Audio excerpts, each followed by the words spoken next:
All right, dudes. Let's see if this is working. All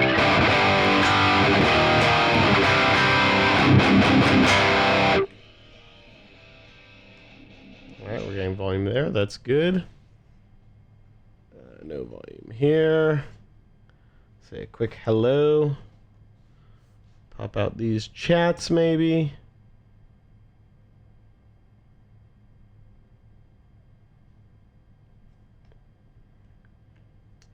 We good on the YouTubes as well. And it keeps...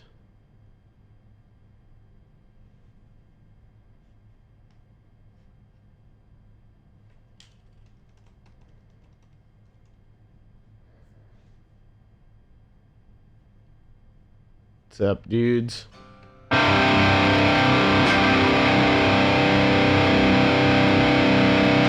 getting a little setup. This is an impromptu thing. This is something I wanted to do for no real reason. I don't know.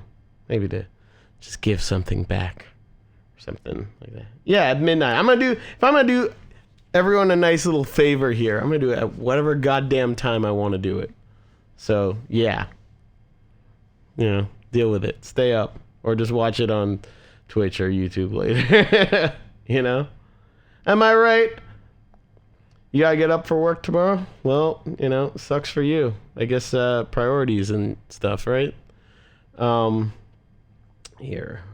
I'm just trying to get this. There's probably like a really easy way to get to this video on YouTube, but I'm gonna do it the complicated way because I am dumb. Yeah, there we go. Like a wizard, I stream precisely when I mean to. That, of course, is a Harry Potter reference. Very good. Said by Severus Snape, the headmaster. How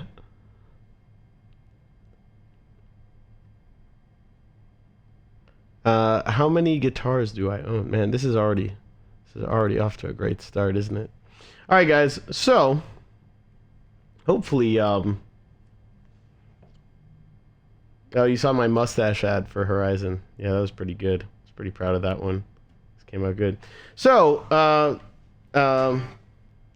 ooh, well, we could get started, or we could chat about some drama. Have I looked at the just released Corellia demo? No, I haven't. I haven't really followed that band at all. In fact, the only reason that I know them at all is I think Spencer was involved with them before he joined. And when we toured with the Human Abstract, like I'm pretty sure the guy who was singing for them on that tour was their singer.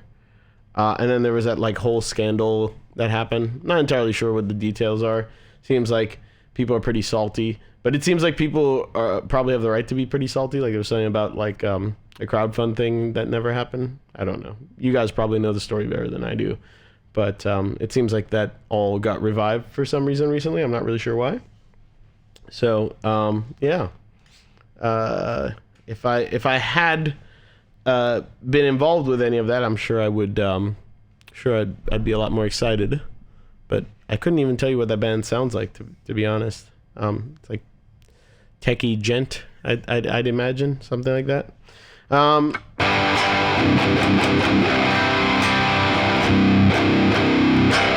Anyways, I figured, why not do one of these? I want to go ahead and show you guys how I dial in the Axefx. Dial in some tones for fun. There's no real timeline on this. There's no real plan here. Just feel like I should be streaming. Feel like I should be productive. This may be a bit of a productive use of my time. I don't know. You guys like this stuff? You guys happy? We happy here? Everybody stoked? Everyone having a good time? Everyone feeling good now? Yeah, we're having a good time. Ooh, dude says, I just got the HT7 and I love it. Fuck yeah. Did you get the Pro Series or the USA? Not judging, because I actually, dude, I'm so stoked with that damn Pro Series. Really. Like, I think that is a great guitar. Sorry, distracted reading. Axefx III presets soon. Happy to pay for them. If I put out presets, well, so here's the thing: is you can just copy what I do right here. I could probably just upload them somewhere. I don't really mean to charge for these. You know, I don't want to like block myself from doing it in the future, but currently I don't really have much interest in charging for these presets because I don't think there's anything particularly crazy or interesting going in there. Maybe it will get weird. I don't know. But yeah. Look at that. Trump is a great president and you are a great producer. That is bait. That is solid bait, my friend. Serious question. How do you freestyle without knowing theory or the notes on the neck? I mean, I know, first of all, if you're saying freestyle, you're saying like improvising, like I'm god awful at improvising. So that's probably my first issue. And not knowing the notes on the neck is probably one of the things working against me. I do have an understanding. I have what I would call good relative pitch. So if I hear a note, I kind of know how to get to the next note. And I have my own understanding of how notes and chords and all that work. I may not know traditional theory, but I probably have my own understanding of it. But all right, so let's what do you say? Let's just jump right into this. So just so you guys know what I'm using here. So this is just the guitar straight in. We are of course using GGDzilla because it's the best thing ever. I think I was ranting today about how I feel like people don't understand how much of a difference good cab sims make. So much so that this is pretty much all I've been using ever since I've had like a pre-release version. You know, I obviously am beta testing all the GGD stuff before we put it out. Since I tend to use this stuff for real anyways, it's great. I get this stuff like sometimes a year in advance, and you know, I'm checking all the bugs and whatever, but I'm also putting it to actual use, and just it's been really hard to use anything else since I've had this. Other than some super secret cabs, which Nolly's working on for like, you know, another pack, because that dude is just out of control with this stuff. But as a result, here, what I've done, you know, I have a cab block, which has some old Miko cabs on there, which are pretty solid, but I've just gone ahead and bypassed it on the whole unit since I'm just going to be going there anyways. So yeah, just let's start with a rhythm tone because this is the easiest. This is the easiest thing in the world, like good rhythm tone, right? And I don't know if this is like I'm running at pretty low latency and whatever, and I'm streaming, so hopefully this behaves. But here, let's see. Yeah, it looks like you guys can see everything, right? We got the chat. All right, cool. Yeah, so one of my favorite amps in real life, 5150 block letter. They call it the PVH 6160 block. There's a few 5150s here. I like the PVH, and there's all these like other ones, like the Plus Crunch, you know.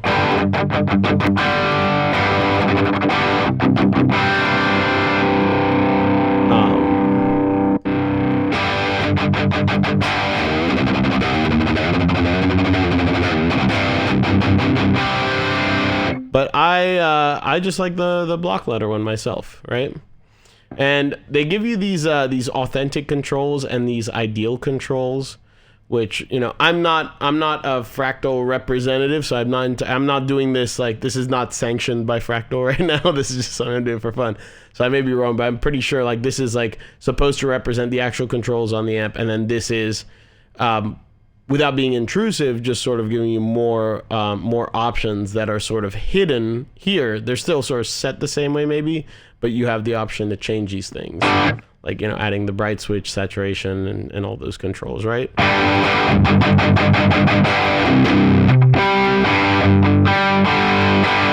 There's actually, I feel like my tuning is like not perfect right now. And there's one, so someone commented that was like on firmware version 1.18, which I was on for the longest time, and it did make it so that like, whoa, look, we got a whole bunch of people making things in here, which means that we've gotten raided. Did we just get raided? We might have just gotten raided. Okay. Oh, Jared Dines raided. Hey, what's up? I love that dude. He's a good dude. Thank you very much, man. I appreciate it. That's fucking sweet. Anyways,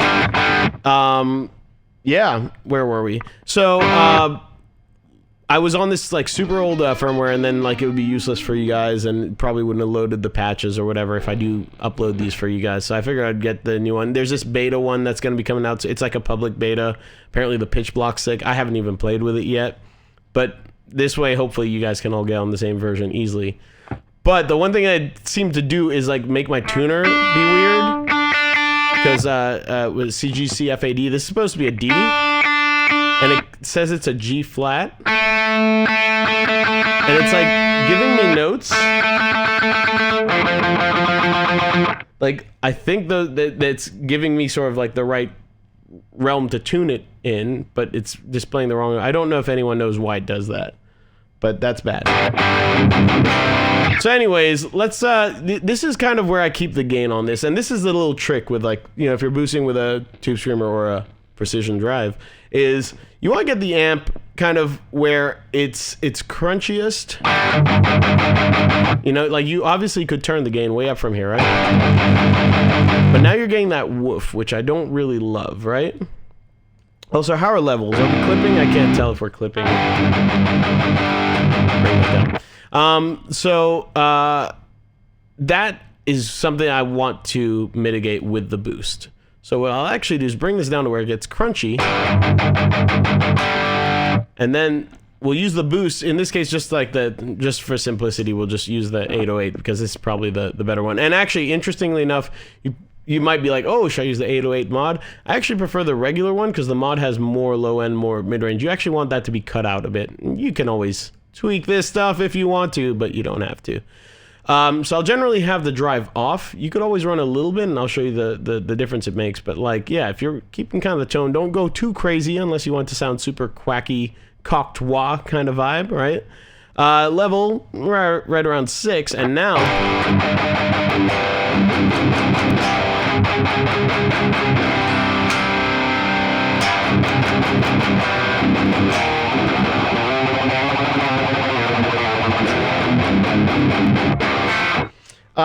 make sure my tuner offsets are turned off in the settings.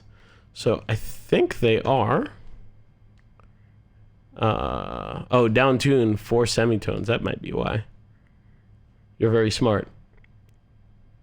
But it does say, oh, don't use offsets. But it says down tune. That might be why. That's probably why. Thank you very much. I appreciate it. I don't know why I changed that, because I obviously never messed with that before. But let's see.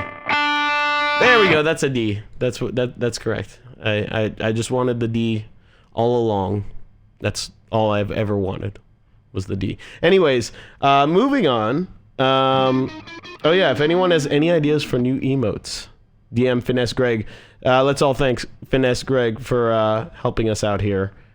He's modding. He's keeping the order in this situation here. So thank you very much, man. And he's explaining how this all works with emotes and whatever that means. Yeah, give him your suggestions.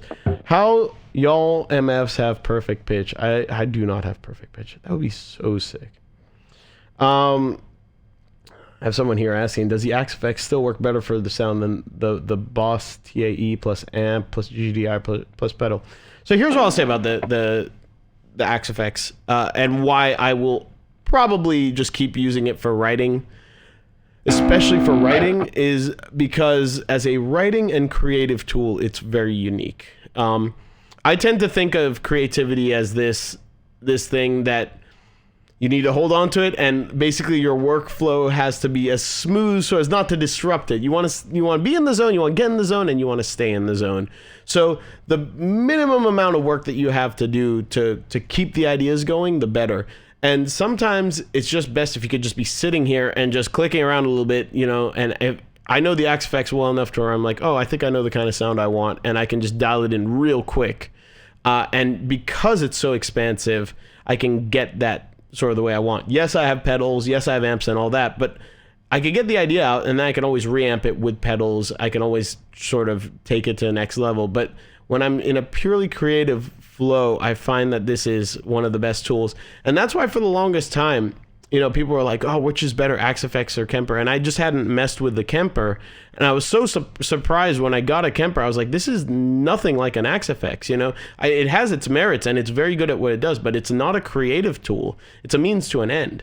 Whereas like an Axefx, you could start with nothing and you can be like, I want to create a sound and see where it takes me. And we're going to do exactly that today. So, yeah.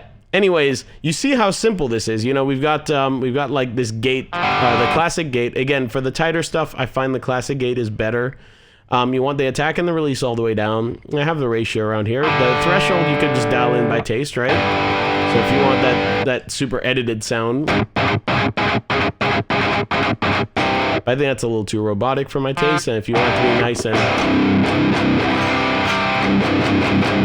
you know, have some sustain and not really cut into that, you can do that. You got a handy meter here, so you can see when it's starting to cut in. So that seems to be a good enough spot, right?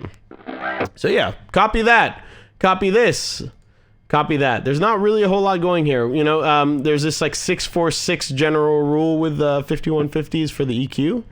I've got the presence up a little bit. I've got the depth up a little bit. The master volume's an interesting thing to play with, right? You bring that down and you bring the level up, you'll get this sort of like brighter sound, a little bit thinner, a little bit more scoop. So it's actually a very powerful tool, and this is just as true in real life. If you have a master volume on an amp, a master volume and a channel volume or whatever. In this case, I suppose it's simulating the master volume going into an attenuator or whatever, right? Because you have your overall level accounting for that, right? But that will drastically change the sound. Conversely, if you bring the master volume all the way up, you get this like super mid-rangey.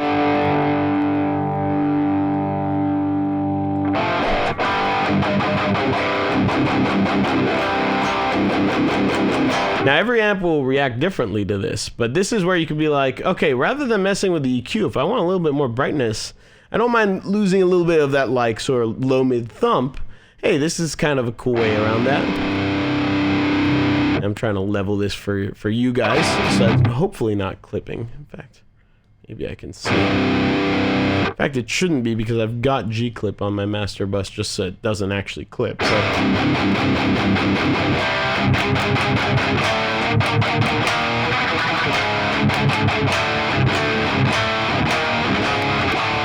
Okay, let's mess around with this pitch block now, because this is pretty cool. I haven't actually messed with it at all yet.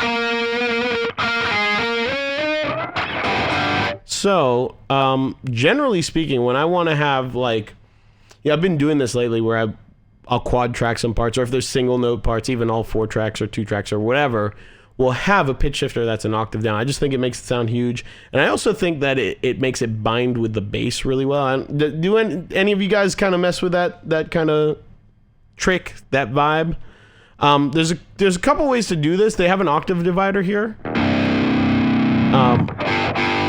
which works pretty well.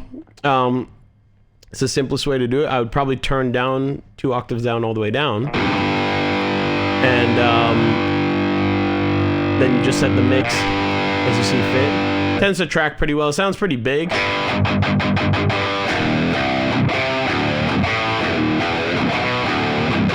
It's like automatic bass, right? You turn it up for more effect, right? Sounds like CKY. Exactly.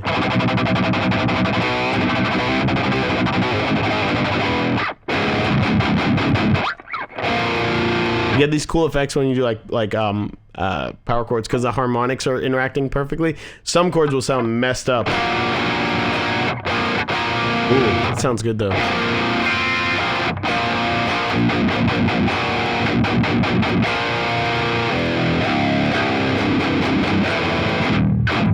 So someone's asking, do I export the GGD IRs and load them into the Axefx for live use, or just run to real cabs? So right now we're still using these super old IRs live. Why? Because everything's dialed in and it works. We're still on Axefx 2s. I'd very much like to be on the Axefx 3, but it's just something that would require probably about a week's worth to like transfer everything over and make sure it's good.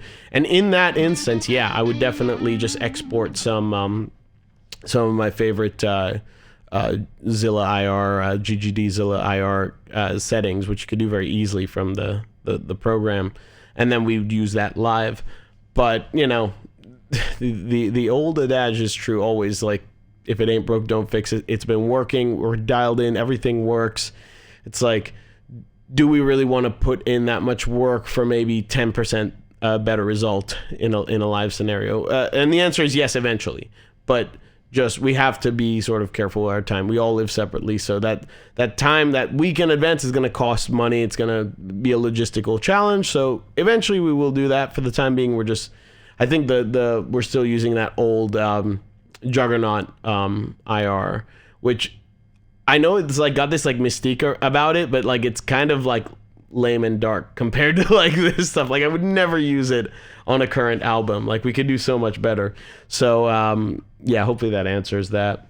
And it looks like we've got some donations coming in, so I appreciate that, and some subscriptions as well. It's Big Gross subscribe. Thank you very much, man. And Kawanashi 509 donated. Oh, thank you very much. That's very generous. Thanks for the stream. Stoked for this one. Also, just got the HT7 Pro Series, 15 out of 10 with Gent again. Well, that is correct. That HT7 Pro Series is Genty.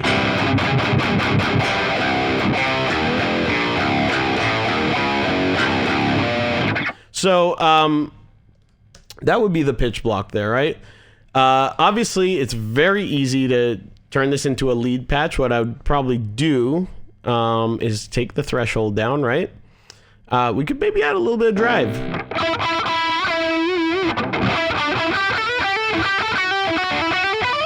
And now let's just bring in some delay, right? So what would be good for this? You know, let's try this 2290. 2290s are interesting because if you hear the delay, hopefully this is in stereo for you guys. If you hear the delay repeats, it sounds like this weird, like, out of phase kind of repeat. You guys hear that?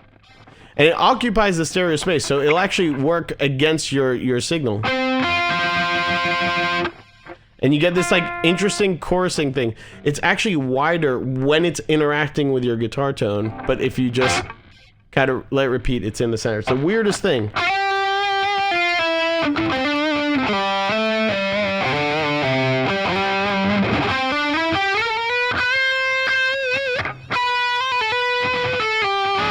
But it's good because it occupies a different, not only like space in the stereo spectrum, but it's kind of this thinner repeat, so it doesn't really interact. Like you can hear very clearly what the delay repeat is and what's yours. Let's sync this up to a tempo because that's always fun. And it's exactly the same. Love it. Let's mess around with, you know what? I've always liked ambient stereo.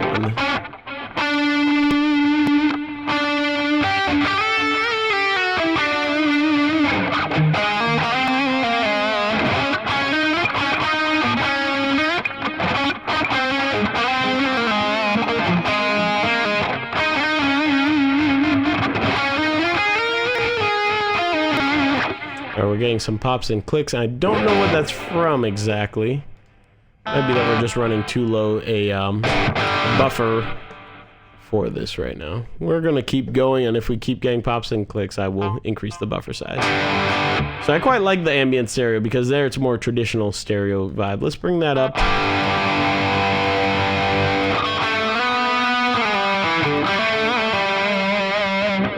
Actually, we could bring that down, and what we could do is we could bring the feedback up.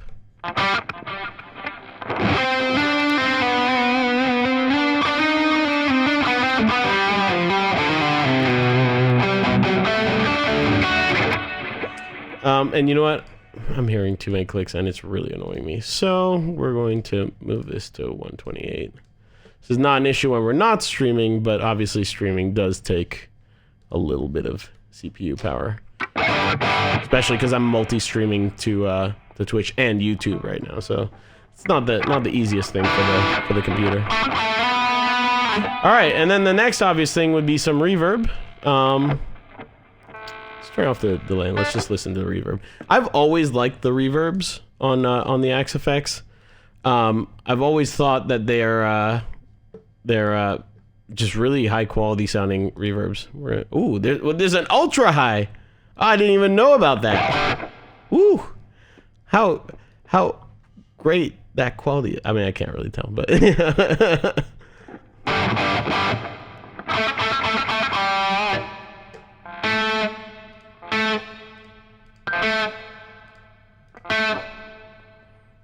if you say so. All right, so I'm sure it's better quality somewhere. It sounds great anyways. This is one of those things you'd be like, why is it ultra high, whatever? Well, you have a limited amount of CPU, so if you're like loading this up with effects, you may have to lower the quality to get all the effects that you want in. Let's get this dialed in, and I'm gonna show you guys a cool little trick about how I might route this sometimes. Should we go for something like kind of cavernous? What do you guys think? Do we do the cavernous kind of where is this? Nimbostratus. That's definitely going for that, like, look at 22 seconds. Okay, we don't need quite that much time on this. That's definitely going for that Strymon vibe, right? And we like that.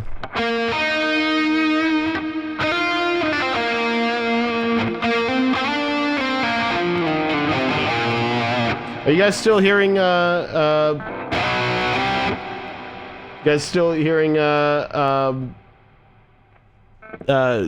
any, crackling or clicking or anything like that, or any clipping or anything like that? I'm not trying anything on my end. I'm just seeing some comments. So I can't tell if it's people on their phones. Okay, so we're happy there.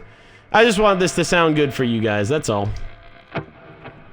Because on my end it sounds fine, but sometimes it doesn't match up for whatever reason. Alright, we might have gone like a touch heavy on the reverb there. So now what's happening, obviously we're feeding the delay into the reverb, the delays are being reverbed out. There's another way to skin this cat, which is how I do it sometimes, where we're basically using these as parallel effects. So the way that you would do that is you would basically route this like that, these back to there, and then we're gonna have a dry signal. And then these, now we're gonna set these differently because they're parallel effects. So what you're gonna wanna do is you're gonna turn the mix all the way up. And now the actual level of the effect is what's going to determine how loud it is relative to your dry signal right here, right? If we want sound, we're going to have to connect it the whole way through.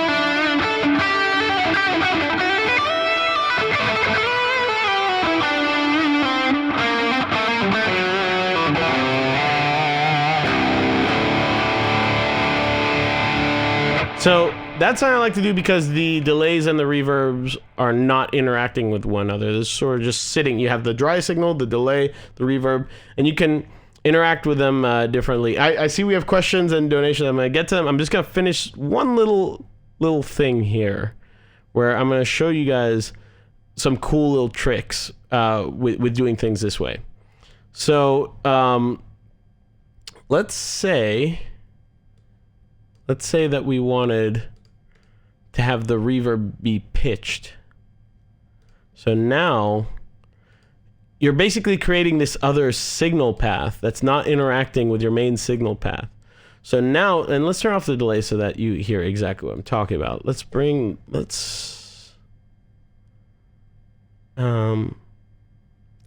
see what this sounds like. In fact, we'll do it like this just so we can monitor what's actually happening.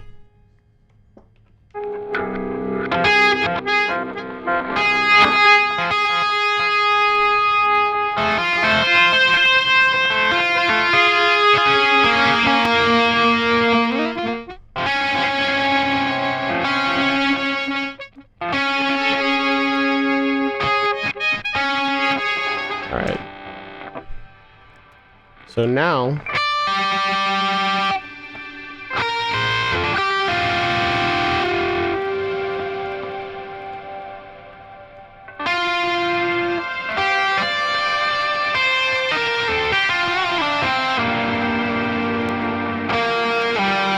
we're basically introducing this pitch effect just into the reverb side of things, right? And you could do this on the delay side. I'm trying to think what we could, like we could have a chorus. We could have a chorus go into the delay. Why don't we do that on this side?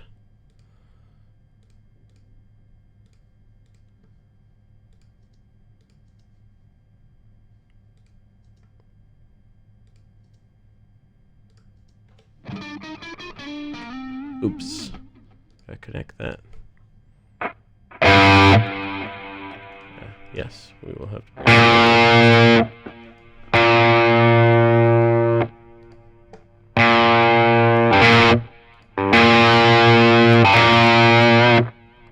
I think I know why. We're gonna bring these back in. Why not? Some leveling stuff, because I am hearing those. I am hearing that clip.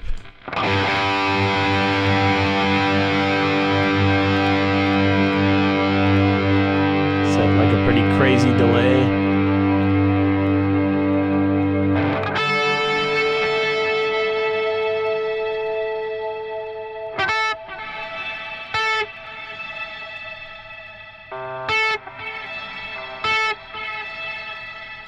Now you can hear those delay repeats have chorus on them. So we have a pretty nuts effect here.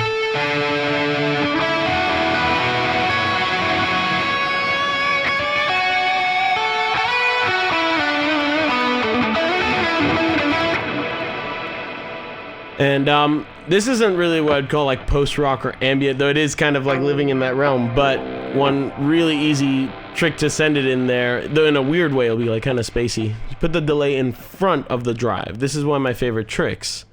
Let's do a bucket brigade pedal. This, this is like the analog sort of. You can hear the repeats sort of decaying there, right? And we'll set the feedback here. Because this is sort of on your, it's called main timeline there, you're going to use the mix and not the level. Level should be unity, right? And I always like a good modulated delay. So, but it has to be slow, just a little bit.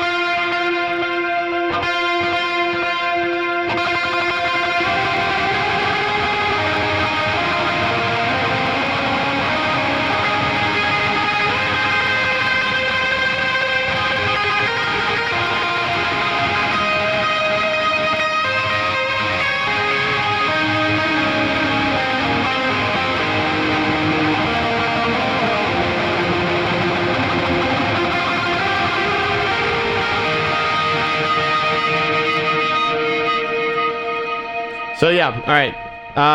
Let's look at what you guys are saying, and let's look at some of these things. Buttersnip's outro chords. I don't even remember what those are. I'd have to listen to that song again. Donate. Thank you very much. Misha, would you mind telling me what those chords are in the ambient interlude in the end of Buttersnips that lead into Icarus? Wow. Okay. Well, I kind of walked into that one, didn't I? Ambient interlude in the end of Buttersnips that leads into Icarus. I would have to listen to that. Let me see if I can find this.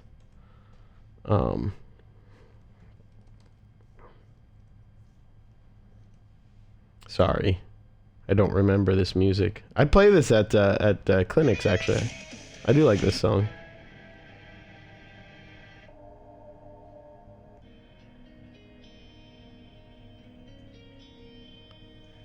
Oh, so that's literally like a lead-in for what's it called, for Icarus. So oh,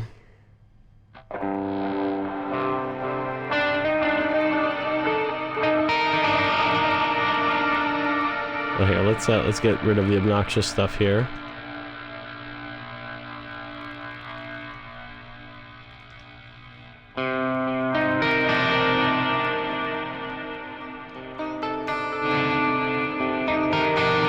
So, actually, That's not even in Icarus. To me, it is because this was supposed to be part of this whole suite. Like we had like that Juggernaut Ideas Part 2. That's what that is. So it was all supposed to like lead in and like foreshadow that idea coming back at some point, which it never did.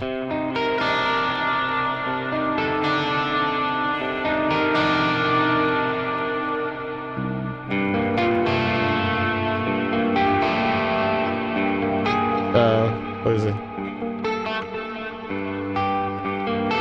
That's it.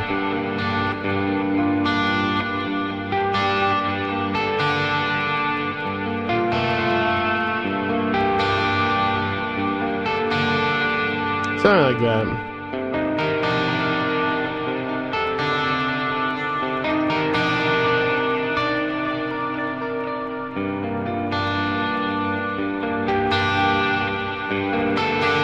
If you guys know that part, it's like anyways, yeah. So that's what that is. Trevin donated, thank you very much. Think that you may have missed my first donation, but would you mind sharing what the hell those chords are in the clean interlude outro of Buttersnips that leads into Icarus? Oh man, you donated twice. You didn't have to do that. I'm sorry. I was slow answering these. My bad, but thank you again, man. Fernie the Woe donated and said, first off, sorry for only donating $3. I'm a broke-ass college student. All right, let's just stop right there. You guys don't need to donate anything. I'm going to try and catch whatever questions I can from the main chat. Obviously, it's chaos, and I'm doing my best. I do try to read out all the donation questions because I do appreciate it. But please do not feel obligated, especially if you're a broke college student. Like, save your money, spend it on stuff you actually need. You know, I really do appreciate it. But and if you are gonna donate, you don't need to donate any like significant amount. Whatever the minimum is I'll still see it and I'll still read it, so it really doesn't matter. Anyways, just wanted to get that out of the way. I'm still like iffy how I feel about the donation thing. Like I asked, I guess I asked you guys like what you guys thought of it, because I wasn't even gonna do it, but you guys said do it because like you don't have to. So just remember, you don't have to. Like, and if you're broke, please don't. But anyways, your streams have inspired me so much to write and record music. So thank you, bro. Dude, that's awesome. I really hope they do. That's kind of I do want to kind of pay it forward. That's why I want to. I mean, I know not everyone has an Axefx, but like everything I'm showing you does apply in general. If you have an Axefx, great. You can just copy this exactly.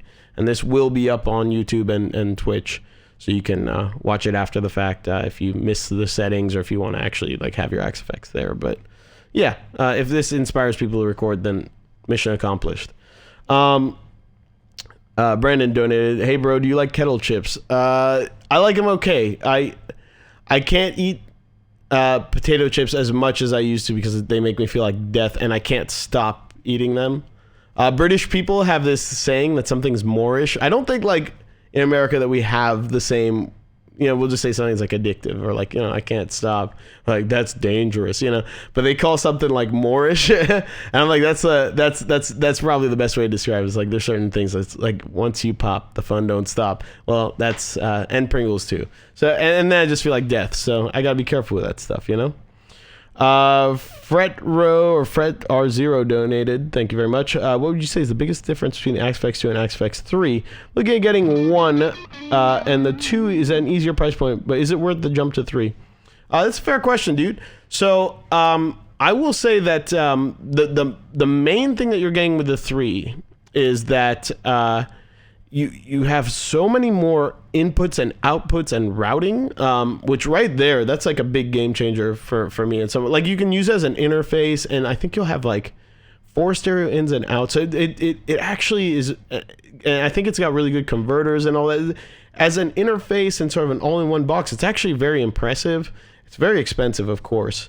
Tonally, I feel like you can get great tones with an Axefx 2. So if you could save a bunch of money and you could do everything that I'm doing right here. The effects quality on the 2 is great. I'd say it's probably slightly better on the 3, but I haven't A/B'd. Like, it's good on both.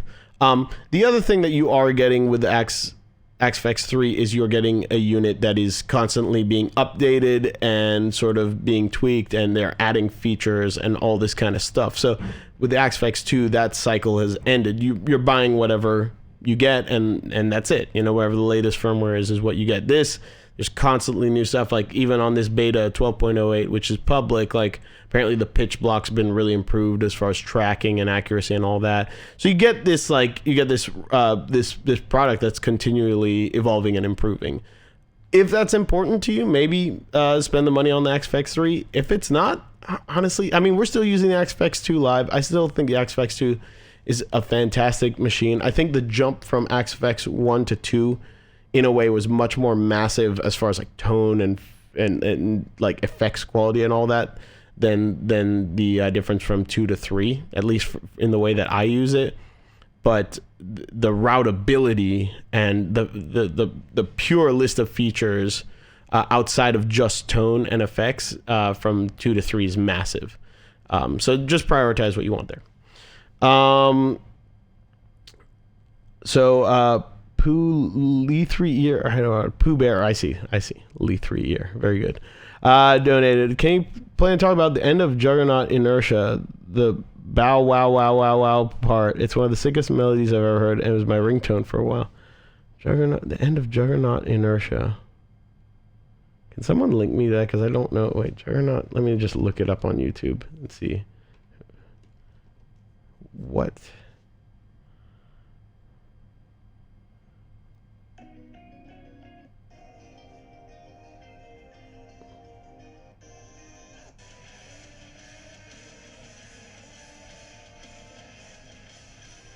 I'm not really sure what the bow wow wow part is. But it was like...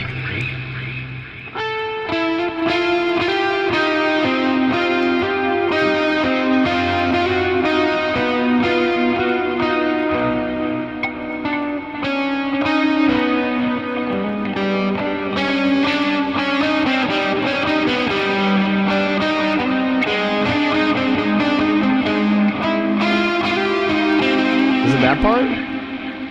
I don't know. Bow wow wow wow TM. Very good. All right, so moving on. We could actually use this as a way to segue into like clean tones. What do you guys think? Clean, dreamy stuff. We've done like the rhythm stuff. We've done the leady stuff. And you know, is there anything you want to see dialed in? I mean, that now that I'm here. Has Misha answered any of the questions in the YouTube chat? Well, I just answered that one. Ha! Do I mind upping the buffer size again? Still some crackling. I mean, I'm not hearing it on my end. Are you guys hearing crackling?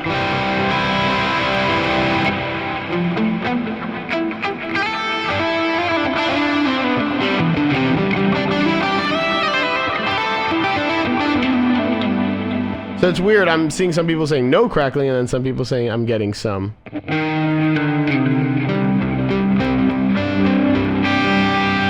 Catch fire tone. So that's interesting. That's one which I would not be able to recreate because I literally just put a bunch of pedals in front of the Axefx. It takes pedals very well. And my rule of thumb would be sort of everything that you see here in front of the amp would be what I would use my pedals for, and then everything after the amp. Maybe with the Axefx 3 it's a little different because the loops are very good, but it was a little bit weird on the Axefx 2. They didn't really work the way I wanted, and the effects are such good quality, and I find like these post-amp effects, I don't know, maybe it's just me, but either on the Axefx or in the box are good enough quality for what I'm trying to do with them, and it's the stuff before the amp where I've got like these really sick pedals, the stuff I'd always want kind of before the gain, or that I'd be fine with in front of the Axefx. So you put a bunch there, and I don't remember what I used, and that was kind of the point. It's like you're kind of going with this thing, you're tracking it, you're committing to it, done, you know? I suppose you could take a DI of that and then you'd reamp that, but you would not really be able to like recreate those settings unless you took a picture, which I didn't on purpose. It was like kind of a spur in the moment kind of thing, you know? Do I ever mess with a long wet Valhalla room reverb on clean guitar tone? Absolutely, because it sounds like, here we're gonna stray away from let's pick a good little clean tone here. You know what I like? I like the Sir Badger or the Shiver. Where are these? You know, so many amps. It's like it's It's kind of ridiculous. Yeah, let's do this, sir.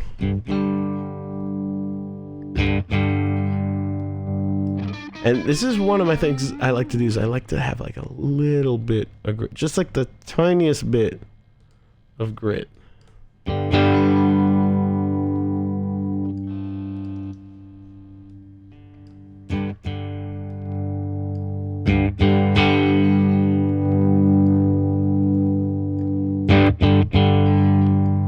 warm this up a little bit, right?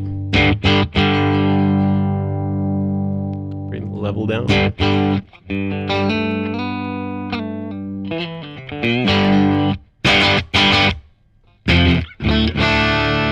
We might be getting a little bit of clipping here just because I'm constantly changing the levels, but we'll bring this down a little bit for your guys' sake.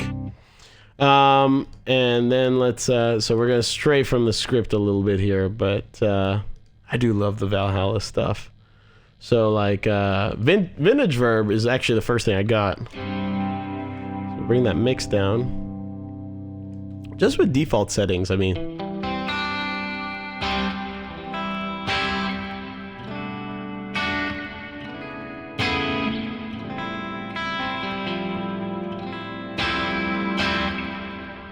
And let's see. You know what we also could use for this? A little bit of compression.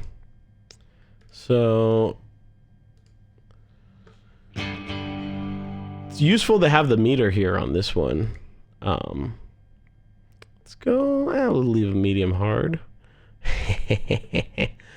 Let's go for a ratio of 3. Now attack time and release time, this is going to kind of determine like how your transients are getting cut and how fast it sort of lays off the compression. We're going to need to bring the level up. We're getting a lot of reduction there. Perhaps a bit too much. Now, guitar is such a dynamic instrument. I'd normally be like, oh, you know, aim for -6 or something like that. But, you know, you just pick a little harder and you're up like 3 dB from where you were before. So you really have to just kind of use the meter a little bit, but feel it out.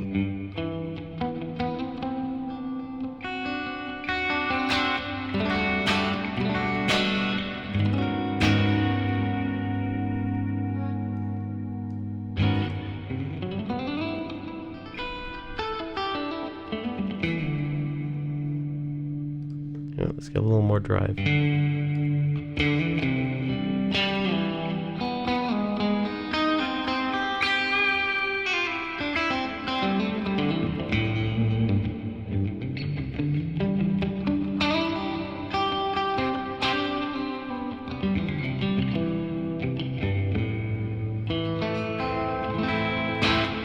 think that sounds pretty good. How's the levels there, guys? So, that's a vintage verb. I think it sounds fantastic. But shimmer is where it's at, right? So it's just this like, if you guys ever messed with the Earthquaker Afterneath pedal, which is one of my favorite pedals, this is almost like a plug-in version of that. That's like crazy and goes even crazier than you expect. And that also has a shimmer mode. Levels are good, a little low. All right, man, I'm gonna get in trouble for asking you guys because I'm gonna turn it up.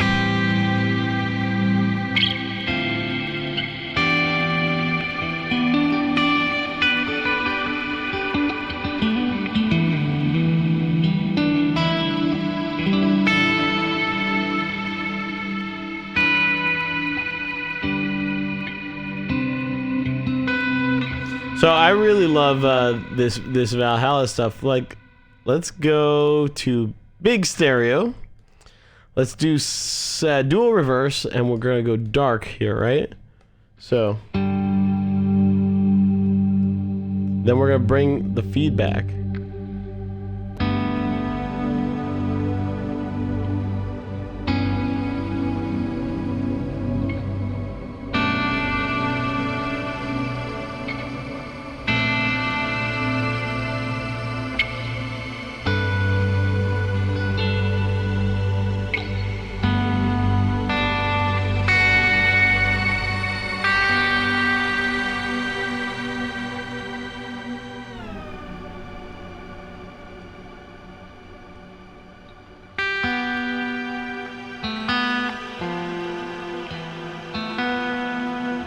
We're totally just gonna go down a different rabbit hole.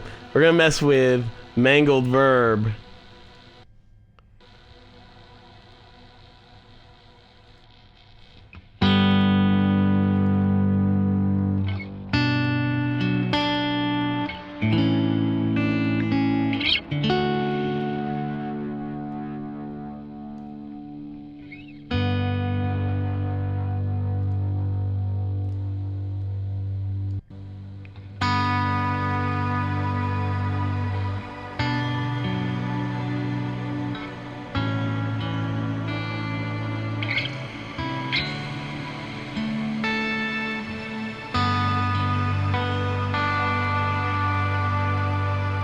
Oh, let's get weird. Let's put the pitch block.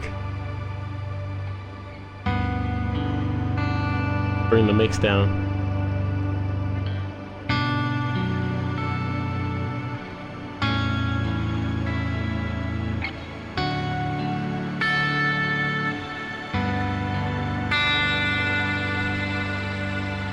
Post-nut clarity type tone. Yeah, that's like, it's like you're done busting and then all of a sudden, whoa, real life, right? All right, inappropriate. I should know better.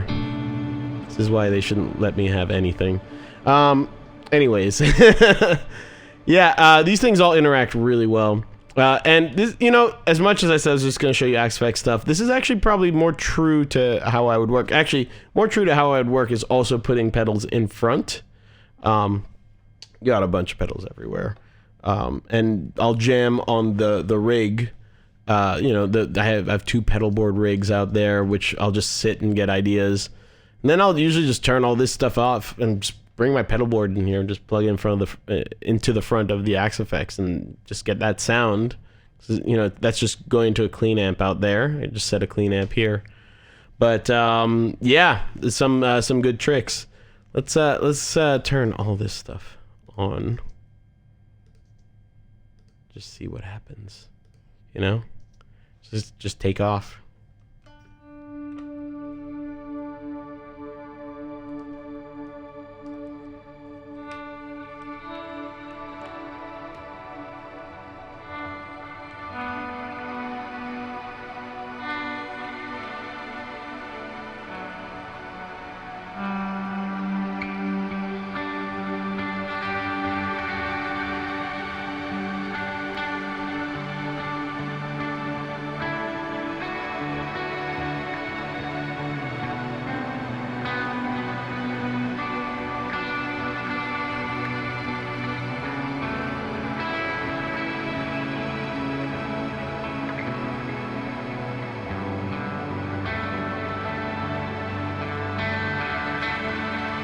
Probably need a little bit more level on some of this stuff.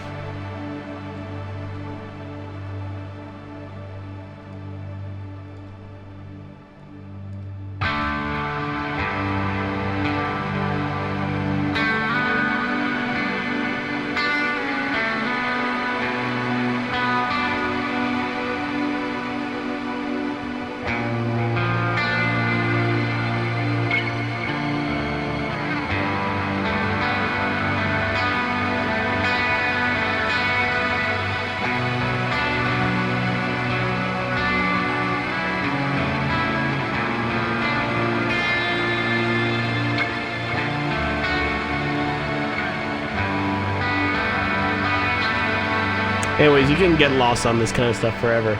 So, we can probably wrap up. It's probably late for you guys, but is there any last thing that you guys would like to see or know about? Ask away. While you guys think of those, I will thank these guys for subscribing. Chuck Norris, 1421. That's incidentally, it took him like 20 tries to actually join, so that's the real Chuck Norris. Thanks, huge fan. And Super X Gogeta has subscribed as well. Thank you very much. Appreciate it. Appreciate all you guys subscribing. On the donation side, we have a few more. Jeff Santa, I recognize that name. Thank you very much. That's a very generous donation. Hey, Misha, thanks for doing this, man. Greatly appreciated. When I got my Axefx III coming from 2, I couldn't get a good sound until I realized my input level was too low. I was getting a high noise versus signal. How do I set yours? Do my meters hit red? Oh, that's actually a really good question. and we should look at that. I'll show you guys some tricks. You guys want to get a little nerdy on this stuff? We've probably got some people who record here who are concerned with such things, right? So let's go ahead and get kind of let's go back to reality here. And here, I'll just put I probably should save this as a preset, but instead you'll just watch me dial all this again because it'll just take a second. So damn easy. So whoa, loud. All the volume.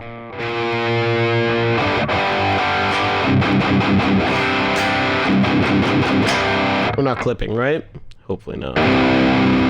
Levels have been all over the place.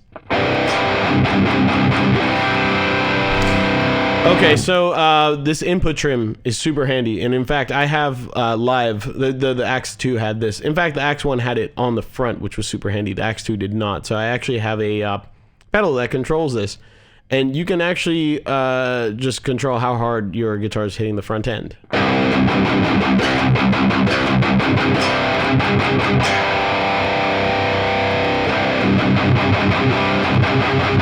So this is not like the drive on the amp. This is just literally the volume level of your guitar, as if it was its own volume control, right? And even still now, because like, you know, the guitar has a pot that reacts a certain way as you as you increase and lower the volume. So this is sort of a very pure trim for the input. And one thing that you can do, some guitars are really hot, especially with the 7 strings. I'll actually lower this down to like, you know, 5 or 6, 0.5, 0.6, you know?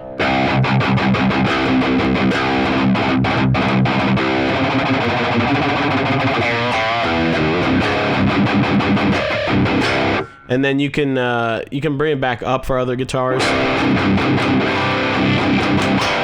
That's something that you should just feel out. Now, if you're capturing DIs, if you're looking at it hitting the red, yes, it is clipping. However, the thing you guys may not realize is that the guitar clipping the front end of your amp is actually a pleasant sound. When you're capturing DIs, and this is something I'm very careful with, so let's be very sort of clear about this. When I'm capturing DIs, I'm aiming for -12 with like the hardest hit. So that means that actually when I go to reamp, I'm usually like bumping up my signal like at least 15 dB. So it's clipping into the front the way it would, but I'm capturing it non-destructively, if that makes sense. And it should be fine to clip it, but it's like, why not just capture it non-destructively? Plus, it's easier to read, you know, you'll see the transients when you're editing and whatever. So it's fine if it goes into the red. It may even be desirable, but you can, I would say, trust your ears and use this input trim feature to get it where you like it after you have everything sort of set. And this would be the kind of thing where actually you'd be like, yeah, this sounds really good, but guitar to guitar, I just wish had more gain, less gain. Try adjusting this before you adjust anything else. So hopefully that answers that, and that was a good question.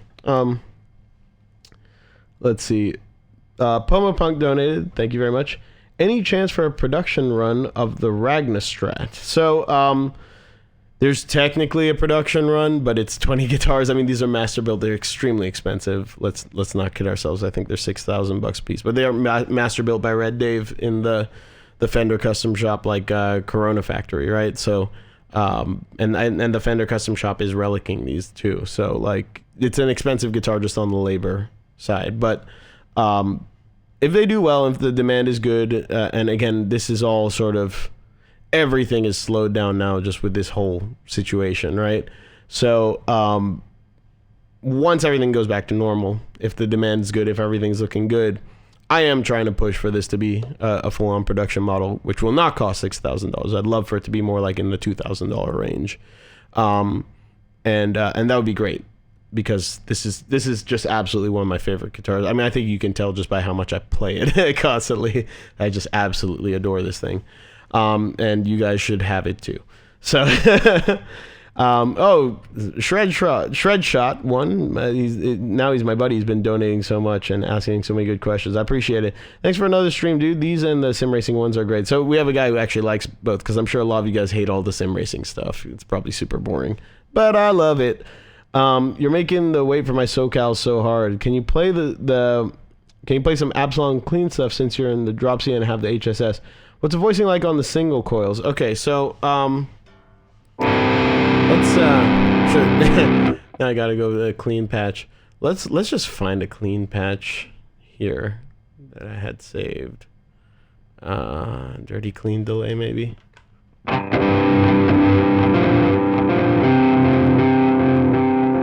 rid of that.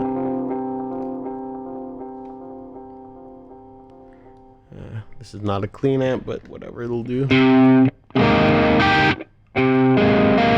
I don't remember how to play the Absalom clean stuff. So the Absalom clean stuff was like I was just messing around with 3 guitar parts that sounded kind of dissonant, but that resolved there. Okay, not knowing theory, I don't know how to explain this, but I'm sure someone who is well versed in theory can explain this. But there are certain things you can get away with, like for example, like if I do that. So that's a root note, and that's static. I can move this chord around to basically anything, and it'll always sound kind of right. Even that.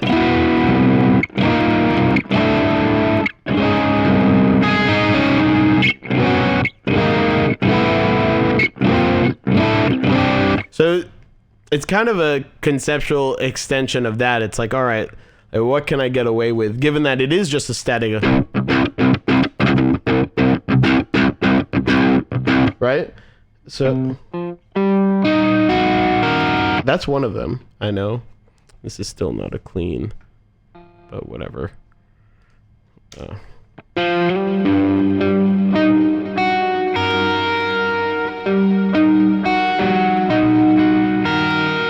That's against the.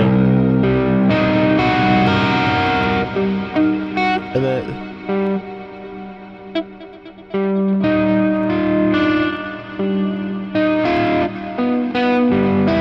I know that note's in there.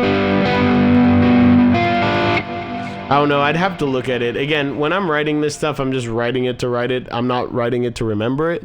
So I'd have to look at the project. I did break it down for Rick Beato's channel, so I probably showed it there, I think.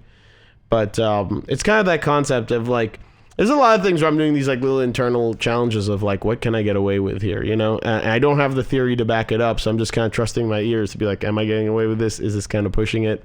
And that intro section to Absalom, that's basically what it was like, how sort of dissonant can I get away with using this root note, this C as a root note? Like how many weird, crazy notes can clash against one another and just sound out of key? But is there a way to do it strategically where it almost sounds kind of musical? And you know, it's up to you to determine whether that was a success or not. But I think it sounds pretty unique, you know. So hopefully that shows that.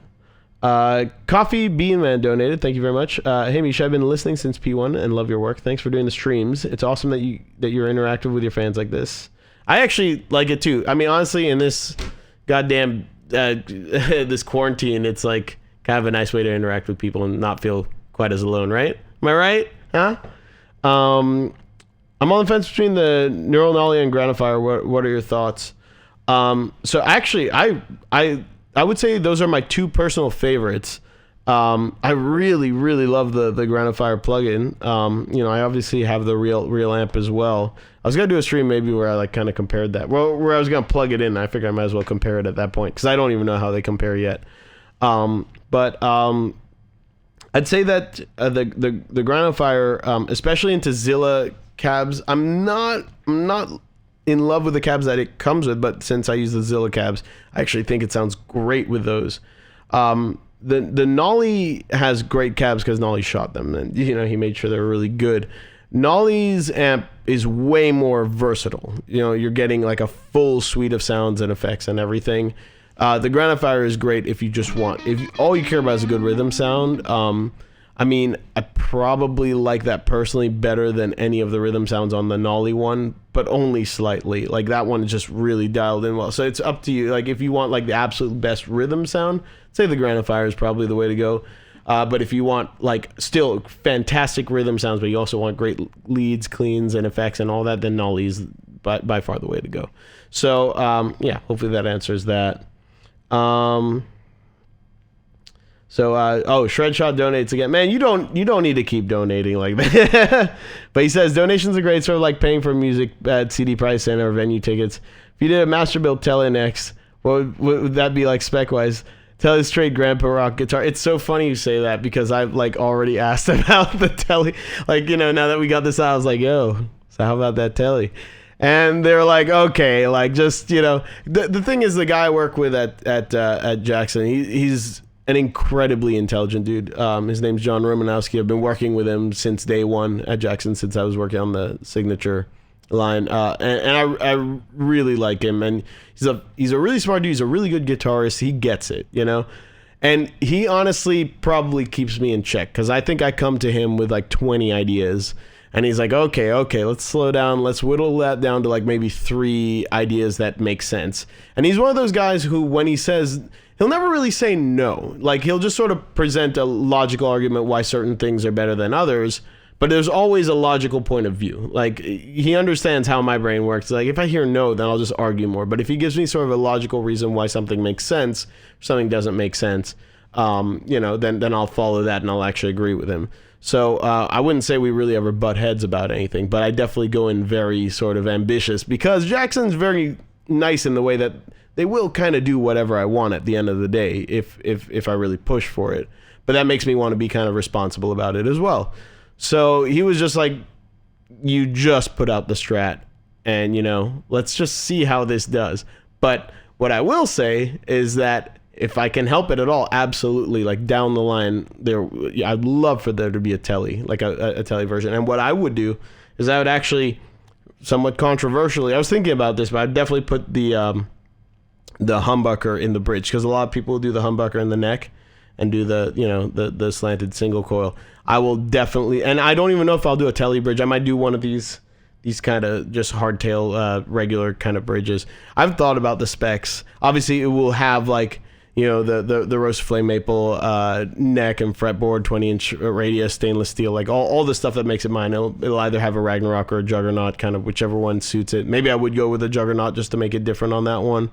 And it would have a single coil neck. And I think it would just be those two. And I would probably make the middle position the split. You could tell I've really thought about this. And it would be relict, of course. But you know, that is a what I would call a logical next step. It's just a matter of when, not if. And you know, that when could be a while. You know, so don't hold your breath for it because these things take time. You know, it could very well be like 3 or 4 years before that even becomes a reality. But yeah, you know, I love Teles. I have an incredible Tele, so having more Teles is never a bad thing. Let's see. He's not a circus chimp. Can't just make demands. Oh, I want to know what that was about. Let's see. Let's see what people are saying here. Can I merge with Tom Monda and produce the Child of Prophet? Produce the Child Prophet the Earth needs. Dude, Tom Monda is like on such a different level. Like we don't even play the same instrument. You know, that dude is top tier guitarist. Nobody wants to hear you play Breeze. Oh, well then I won't play it, you know? I mean, you know, you guys love that song. And it's cool. I'll do it. I'm going to put it on the solo album, but it's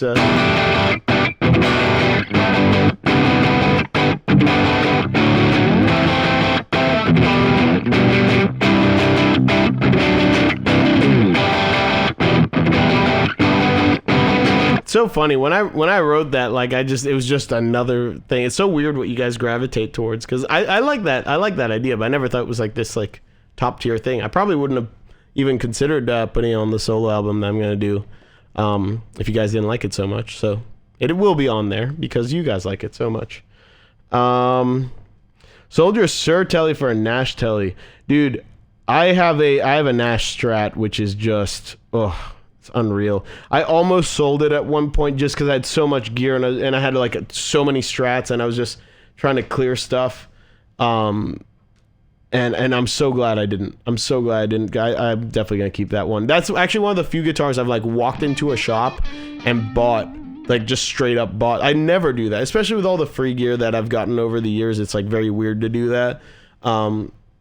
But we were on tour. I think it was like Carter Vintage Guitars in Nashville, and I just went in just to check it out, and I saw they had a bunch of Nashes there, and I'd heard the hype about them, but I played them. I was like, these are sick. And then there was this one like this kind of aged Sonic Blue Strat, and I played it and I was like, I have to own this. And I was like, is there any sort of discount you can give me on this? And I think they knocked like $50 off the price or something. I was like, yeah, I'll just take it. Like, even if they hadn't knocked anything off, it was like, I'm definitely walking out of here with this. I don't even think I walked out with it. I think I'd had them ship it to me because I was like, I don't want this living in the trailer or whatever for the rest of the tour. So those are sick, really sick guitars. Do I still have my Strandberg? I actually have sold all my Strandbergs. They were good guitars. The one Ola built me in particular was a fantastic guitar, but it was, again, one of those cases where it started to just become so valuable that I just didn't want to play it anymore. And, I sold it for a good amount to where I don't regret it and I don't really miss it. And I don't really get along with headless guitars. The only headless guitars I have anymore are my two Teufels, and all Teufels are headless, I guess. I guess Strandbergs are too, but those are very special guitars I'll probably keep forever. Just there's nothing quite like them.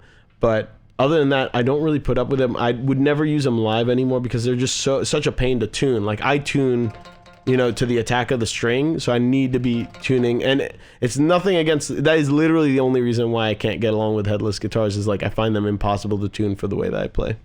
But yeah, like they were great guitars, especially the Ola built one was incredible. That was an incredible guitar. USB versus SPDIF recording, any difference? I haven't compared. I'm sure it's pretty much it's probably similar enough. Sure someone's done a test somewhere.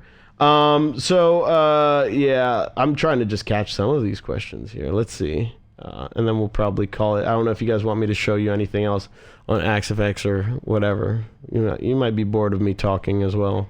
We could just do this another time. But Serge, thanks for a donation.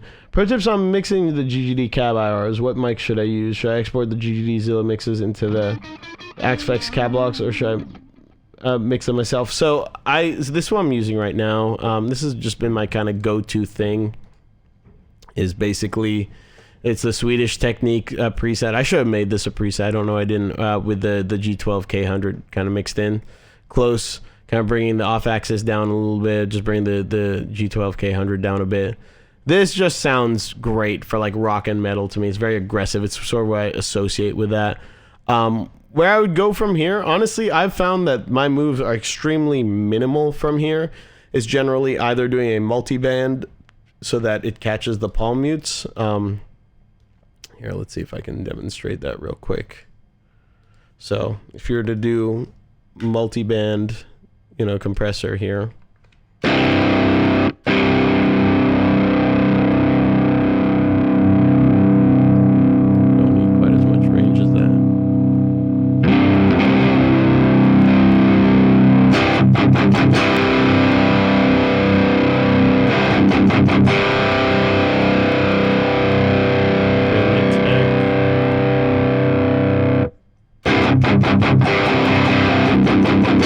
Ideally, you want it to be basically catching the palm mutes. See that? And what it's doing there is it's stopping it from getting woofy. You're not really getting the best example of this with we need a bit more gain.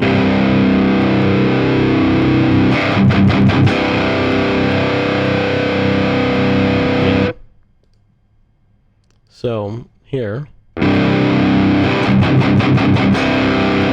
it's basically going to tame it. We can bring the range down a little bit. And without it, You hear how that like low mid is just out of control, right? This is one of the best tricks. This is an Andy Sneap trick. So the idea with a multi-band compression, it sounds so complicated, but you're basically just compressing these frequencies. So when it's hitting a certain threshold. So what's happening is like when I'm just playing, it's not really interacting with it too much. It's sort of letting it just do its thing. And then when I'm palm muting, because there's that much more low mid, low end, that's when it's really activating. So it's this dynamic compression because it's just reacting to just that one frequency. The rest it's ignoring, you know? That's a really good trick. And then, you know, other than that, you just have to EQ around the mix, you know? Like, without having a mix here, like, there wouldn't be a point, you know? You could scoop out some of the mids, I guess, if you want a bit more of a scoop sound, but, you know, that's about it. Some more advanced stuff I'll mess with. This is, like, really advanced stuff. Might be boring or nerdy for you guys. Is, like, I know that I want the snare to have space in like the 500 region, so I'll like kind of set a band here and I will sidechain it, just that band to the snare, so that every time the snare hits it compresses there, and then the snare just has more space in the mix. Do a similar thing with bass and the kick drum. So yeah, I don't know if that makes sense. Someone says, can you play the main riff to Scarlet? Should be able to.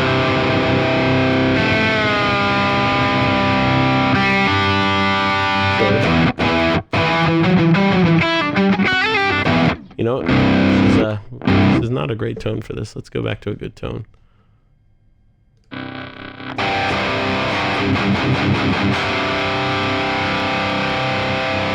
Don't need that.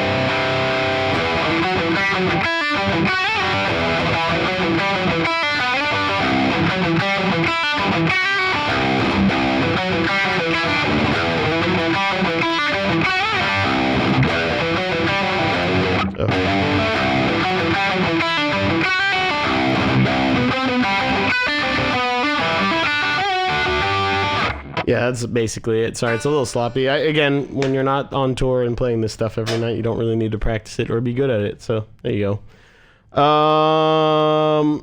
Is the input trim useful in cutting preamp noise floor or EMI for a home recording? Yeah, but it's not what I would use it for.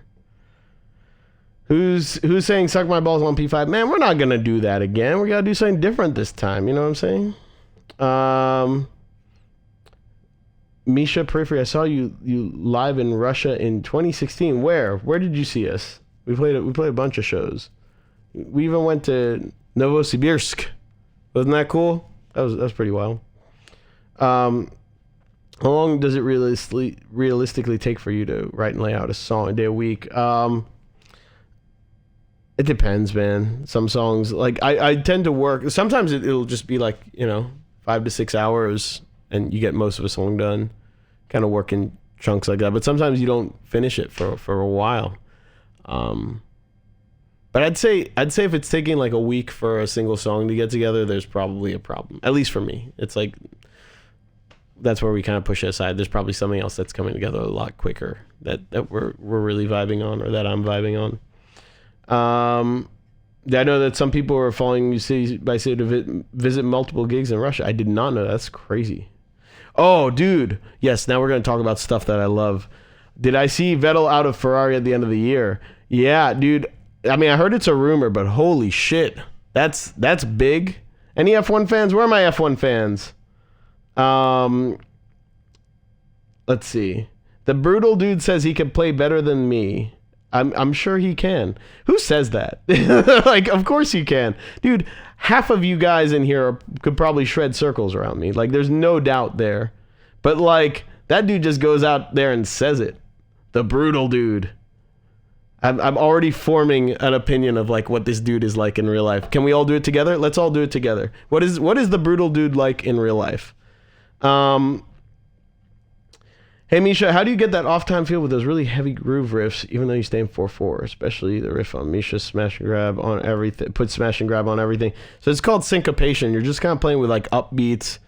The more you do it, the more it'll make sense, you know? There we go. Brutal Dude. Camo shorts, soy boy, like secret soy boy. I could see camo shorts. drives a Camaro, probably drives a Camaro. And you know what? I dig the Camaro. Like the ZL1, the ZL1 might be better than a Corvette. The ZL1 1LE might be. It actually probably is better than a Corvette around a track. Monster Energy, best friend is Kyle. Probably that's my contribution. Hey, what's his name again? The brutal dude. Do you have a best friend named Kyle? Can we start fundraisers and make Total Destroys added back to the set list? You know, I actually like playing that song. I think some of the guys in the band were just super bored with that song and wanted to just put other stuff in the slot. But that song will cycle back in. Don't worry about that, because it's an easy song to play. It's a lot of fun. It gets the crowd going. Like there's certain songs that stress me out to play because I'm like, I don't want to mess it up. But Make Total Destroy is like one of those ones that's pretty mindless for me. I can have a lot of fun playing that one. So I do really enjoy that one. Vet is better than ZL1. I don't know, man. I mean, I probably would buy the Vet between the two, but like, I had a buddy who had ZL1 1LE, and like, he was also a really good driver, but he was just setting like insane lap times with that car. Am I allowed to say when Jackson is doing that run of strats? I mean, no, because I mean there isn't even really anything planned yet, and now with everything going on, it's even more impossible to plan these things, so we'll see. Owns an in-bass sig with a scalloped upper frets. That's a good one. I like that. Does your girlfriend ever feel neglected because you're busy with music and other projects? Well, joke's on you, because I don't have a girlfriend. No, I've always dated girls who kind of knew the deal. I'm very upfront with this kind of stuff, and it's like, I mean, I'd imagine most people are, but when someone meets you as a musician, touring musician, and this is what you do, I'd say it'd be kind of fucked up if they like expected that to change. It's like, this is my job, this is my life, right? I'd say it's probably a bit different when you date someone forever and they transition from you being sort of a normal person to a touring musician. That can be difficult, and that's understandable. But if you're every girl I've dated has been very understanding, very respectful of that. Like, they're usually, I tend to like girls who have their own life or independent and do their own thing. So it's kind of good. Like, I'm doing my own thing, they're doing their own thing, and we kind of respect each other's realms, as it were. Oh, I skipped over your guess on the brutal dude. Say it again. I'm trying to keep up with like 3 different things and try to entertain you guys. So if I miss something, it's not personal. What do I think of John Brown's playing? I mean, dude, that dude is he's a fucking monster, dude. Have you seen him? He's the kind of guy who could track in front of you live and not fuck up. I mean, I've tracked with him, I've recorded with him. Him and Ollie Steele are both like probably 2 of the most impressive guitarists I've ever seen, like just when it comes to tracking. It's just like, Jesus Christ. Machines, really creative dudes, really good dudes. Love those dudes. Way more talented than me. Race car back in set list, dude. I would love that. I remember floating this at some point, being like, yo, we should just do a set list where like we do Reptile, Omega, and Race car, and then just like, I don't know, like a couple other songs, and we'll be good to go. I mean, that would be a lot of fun for me.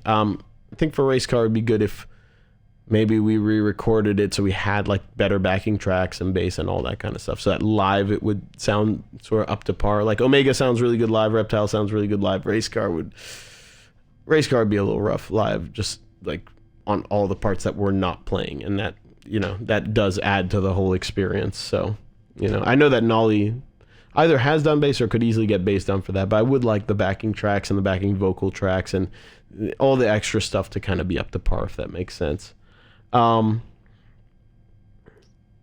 and Bullfish needs to be in the set list at some point. I'm very proud of that song, and I wish it would be, but we run into this problem where we have, it's like, we only have so much time we could play, and what song do we take out to put that in? And then we have to put in the work of like learning it and getting the backing tracks and getting everything done.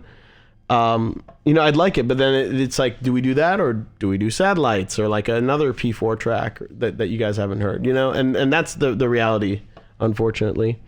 So JS Highs donated. Thank you very much. Just wanted to say that you and Periphery as a whole are an inspirational force, especially having seen you in Chicago. Matt's playing inspired me to start on the drums, and your streams make me want to fire up my DAW every time. Oh, cheers. Thank you so much, man. So we don't have a question here, but it always makes me very happy to hear that, and thank you for the donation. Nick donated and said, I also forgot to mention that I caught your bulb Tortex pick at a Nashville show like 2 years ago. I sleep with it under my pillow every night. So you're using probably the pick I've been using for a while, but I've been using this new one, which I can't tell you too much about. But this thing, I haven't tried it live, so I may still stick with the one that you caught live. But for the studio, this thing has been awesome. Really awesome. My one problem with that pick is it just wears. Keep throwing it into the crowd because, like, especially live after like 1 or 2 songs, the tip is completely worn. That's what she said. Shred Shot again donated. Thank you very much, man. The distance between your body and strings, saddle to neck pickup on USA are more than any other guitar. It allows more dynamic range of control without ever hitting the body. Seems like massive R&D. Can you speak to that? Make me switch over to the jugs.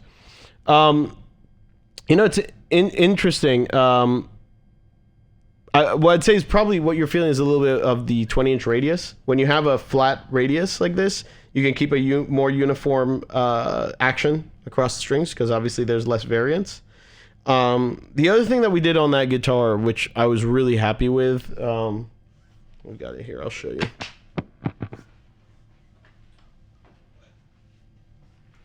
And this is actually a good example because this is a baritone scale. It's a 26.5. And this doesn't feel like a baritone scale because this was my theory, and this I think worked very well. We put the bridge very low on the body, not obnoxiously so. I think it still looks balanced. It's low on the body because my theory was whether you put your hand here or here or here or here, or, it doesn't really matter. But chording here versus there, you notice it. And a very good example of this is PRS guitars, which are 25-inch scale usually. But the bridge is halfway up on the body, so even with the 25-inch scale, your left hand's all the way up here. So I was like, well, why don't we just move this down on the body so that your placement would be good here. So that and the 20-inch radius, I think, are two things that make the guitar extremely playable. That's probably what you're noticing there. But yeah, everything on this guitar is extremely deliberate. Like, it was all designed kind of just because I had such a crazy collection, and I'd kind of compiled all the things I liked and the little nitpicks I had on other guitars and things I wish I could fix, and we addressed it there. We should sell custom picks with logo. Unsure if the margins are bad on them, but it would be awesome. If this one comes together the way that I like it, especially live, I may do that. It's something to think about. I've definitely thought about it. I just wanted to have a pick that I really, really loved. The last pick I've been using, I've almost loved. If it was durable, if it actually lasted, it would be like good to go. And if Dunlop hadn't said like, hey, we might be able to solve that problem, I might have just put that out and been like, oh, well, it's just a necessary evil of having like, because that is my favorite pick. I've been using it for years. It's the Flow 60. I forget what it's called. I should know what it's called, but it's awesome. It's my favorite sounding. It feels great. It flexes just right. This one, if it ends up being the right one live, will be the one that I probably put out because it will finally have solved that problem. But we won't know until I start using it live. Let's see. Shred Shot. No, he already answered that. All right, sweet. And we got some new subscriptions here too. Thank you so much, guys. A Room with a Moose, Strongrats, Chris Autumn, Iara, and Cullix Knight. Thank you for the subscriptions. Let's see what people are saying on YouTube. Anything else? We have some really good questions on Twitch. And on YouTube we have, how often do you poop? Oh, YouTube. You try. I still love you, YouTube, but you understand, we know that you are the way that you are. So let's just take a Twitch question again.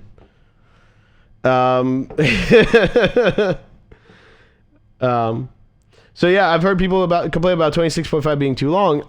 I would say that has a lot to do with the placement on this. A lot of people play this guitar and think it's 25.5, but it's just because of the strategic placement of the bridge. A question for you: which guitar do you find pulls the most creativity out of you these days? Honestly, it's been either that Strat or this has been my go-to 7-string, which is why it's like on the floor of my studio. And that, I don't know if you can see back there, that blue, it's actually a Pro Series 6-string with an Evertune, and I put Ragnaroks in it, and that's been my go-to 6 for like that's a little bit brighter than the Strat. It's not like as warm and as full sounding, but if I want like full on aggressive or like lower tune and like really get that like stringy sound, like that's good for that. Plus it's got an Evertune, so it's good. So those would probably be the ones that I use the most for recording. For just jamming around, I have this like Japanese Fender. It's made in the Dyna factory, which I don't know. I don't even know why I like that guitar so much, but I really like it. I've got this Gretsch White Falcon, which is sick. That's a lot of fun. What else have I? And I actually jam on the Teufel a lot. The Teufel is like, it's kind of an Axefx of guitars in a way, because you can move the pickups around, and if you're in like the split settings, you can really dial in the sound. It's a wild looking guitar, but it actually sounds and plays fantastic. So I've written stuff with that, which I really liked. Have I tried gravity pick? Yes. The thing about there's a trend going on with picks, which is all great. I really don't want to make this joke, but I can't help myself. Very picky about picks. Everyone is, but there's a trend towards these like thicker picks and like almost like wedge shaped ones. For me, I like ones that flex. And it's kind of the opposite of the way the trends are going. So I've tried a lot of these picks, and they're really cool, but they don't really work for me because I pick so hard that if my pick doesn't flex, then I start to, send my guitar out of tune or even sometimes break strings. So this is why my pick's been so difficult, is finding something that flexes the way that I want. So that live, when I have adrenaline going, I'm rocking out. I'm not sending my guitar out of tune or breaking strings, but that also is strong enough to have a tip that doesn't wear out every 2 or 3 songs like it currently does. Anyways, is there anything else that you guys wanted to see? You're gonna listen to me yap about all this stuff. Might as well just turn on all the reverb.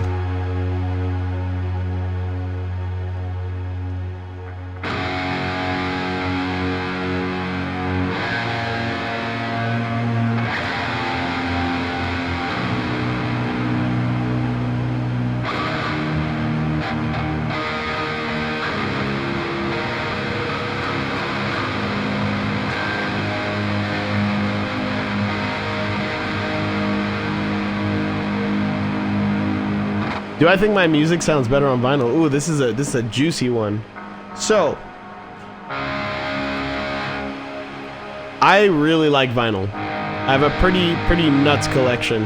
Actually, maybe I could use the GoPro and like run you guys through my collection, like do like a POV GoPro vinyl collection. I'm pretty proud of my collection. I've curated some pretty good stuff. I've got some rare stuff in there.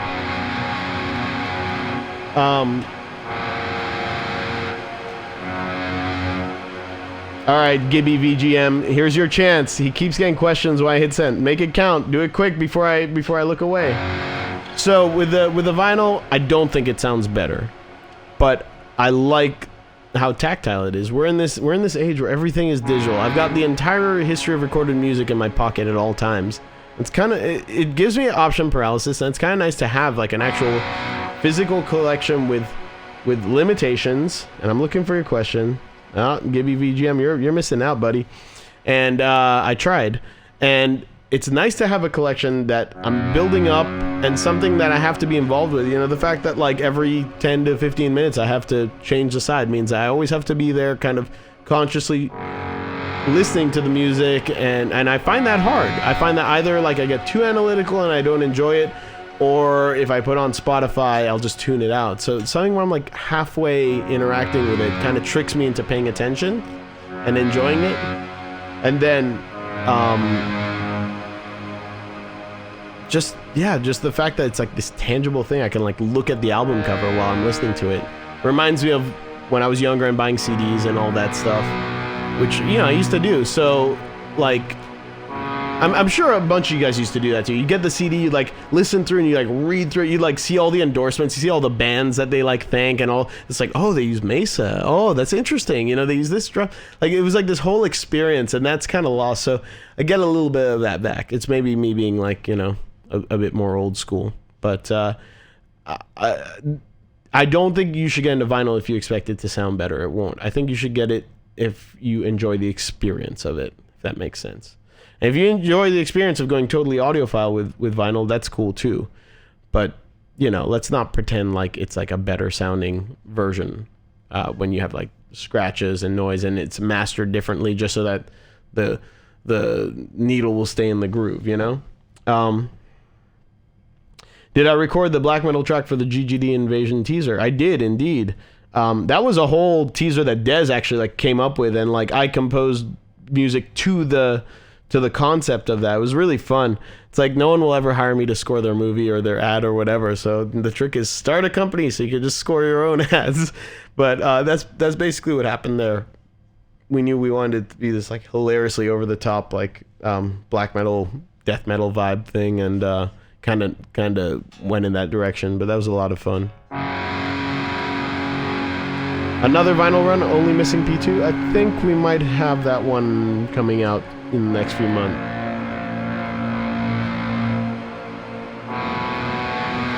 How would you dial in the HBE on the Axefx? All right, let's look at that. Let's look at the HBE. It's a good one. Good one. So again, this is one where I'm not as familiar with which version I would use because there's so many. Right, let's get rid of that. And we'll use the 7 for this because why not? Why not switch things up?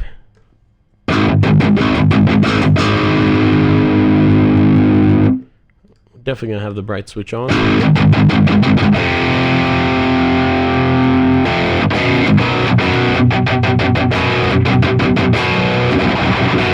Alright, I'd say that's probably about right.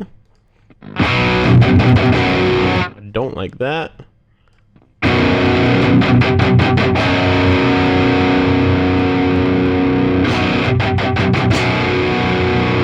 Alright, that's more the ballpark I'm looking for. And then we'll just boost it a little bit. Let's see what happens.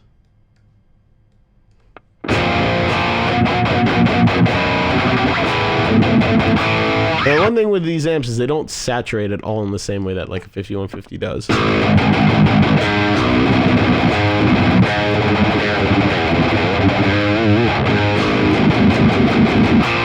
we had a little bit of drive here, and we're definitely adding some saturation there. Let's try bringing the trim down a little bit and the gain up. Not quite doing what I want there.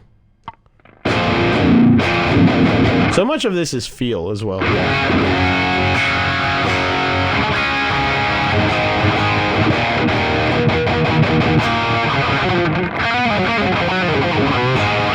Big Jordy asks, "Hey Misha, how does the pro version of the Jackson Juggernaut compare to the USA one?" Honestly, I think it punches so far above its weight that like it's kind of one of the best deals because, you know, the USA one is incredible, but for the money that Pro Series is just incredible bang for buck.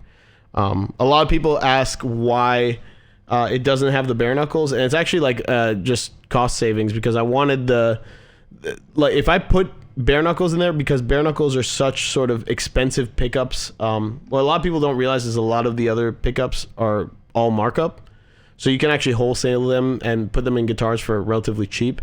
Bare knuckles, just raw parts cost is so crazy, and then the labor is expensive, and it's made in the UK and shipped over, so it would end up like almost doubling the cost of the guitar just to get the pickups in, when conversely we could just route the guitars so that they're easy to drop in, and then for basically half the price you could put them in yourself or hire someone to put them in yourself.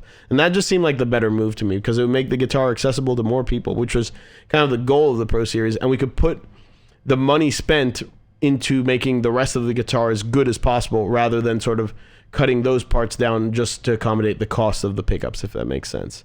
And I actually think the Jackson MM1s are genuinely good pickups. Do I think the bare knuckles are better? Absolutely. But I don't think the Jackson MM1s are bad. So I'd say if you are considering a Pro Series, try them out. And if you feel like you want the bare knuckles, upgrade. I mean, I upgraded them in mine. Obviously, like, you know, that makes sense for me. It's my signature pickup. And a lot of people do that and they get really good results, you know. It'll play and sound almost as good as a USA, if not as good as a USA. So I highly recommend the Pro Series. I really do. Let's see what else we got here. Gent is no longer about mids.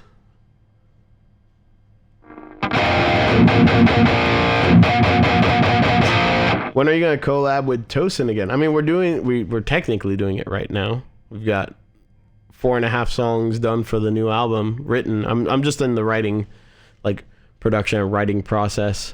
I won't be the one doing the final tracking or mixing or anything like that because it's not interesting to me. But the songs we've written are fucking cool. Really, really fucking stoked. And for the first time, actually, I'm working with Animals as leaders. First album, obviously, Tosin and I just did it together at my place, so that was different. That was before the band was a band. Joy of Motion, I just worked with Tosin on 8 songs. But this time around, I'm actually working with everyone's here, and it's awesome. I kind of wish I'd done that sooner, but, you know. With this whole situation, it's hard to meet up. So once that's done, we'll be able to. They had me sign on for 5 songs. They asked if I would do more. Now that I've like felt out the vibe and I feel like it's like good working with the band, I probably would do more. So we'll see where it all lands. I have no idea when we're going to be able to meet again, but once we do, we'll be able to continue more stuff. Thoughts on Sir guitars? I have a couple actually. I think that when they're good, they're great. There's a lot of guitar companies I feel this way about, where you just have to find a good one. I've played some dogs, but I've kept the good ones. I have these 2 Sirs that are really, really good. I've had a few more that I've sold. I wouldn't say I've ever had a terrible. No. I've had a few, like I either returned them to the shop or whatever. Like, yeah. It's hit or miss with that brand, unfortunately. But when it's a hit, it's really good. Like I have this one HSS Strat that's really sick. I've got this modern that's Relic. It's super lightweight. It's like the spankiest, brightest guitar I own, and it's really cool. Has the Flux Echo replaced any specific pedals for you, or is it designed to complement and fill a gap amongst others? So the thing about the Flux Echo is that it's supposed to be like a really easy to dial in ambience pedal. So it won't replace like your regular analog delay or your regular reverb. But if you want like a box, you were like, oh, I have nothing and I just want ambience and to just sit in front of my amp and like jam out in front of ambience, like that's a pedal to get. So I have been jamming with that way too much. It's just been added to my board. It just stays there forever now. Have I been sharing stuff I'm writing with Mark and Jake? Yeah, there's a folder. They can access everything, you know. But I don't like to write too much remotely. It's just there's no vibe. Let's see. Oh, maybe I can find this Gibby VGM. I feel bad. See, guitar amplitudes come stuff, but it's always mixed. I guess that's most Sims. He didn't ask a question. Well, whatever. Favorite Contortionist album? Probably Language. Is Chosen secretly a huge drum and bass fan? Not that I know.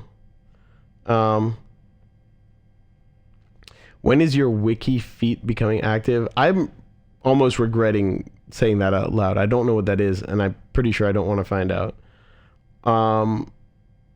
What's better bang for your buck? Ultra Res Bundle or GGD Zilla? Are you kidding me? GGD Zilla all the way, baby girl. Have I ever owned a Kiesel? Isn't it general knowledge that their quality control is all over the place? I've not only owned Kiesels, I've owned Carvins as well. And so have members of Periphery. There was a point in time where Mark was considering going with them, and their quality control is kind of rough. You know, I'm not gonna lie. You know, I talked to Jeff Kiesel. I have a good relationship with him. Like, I have nothing against the dude.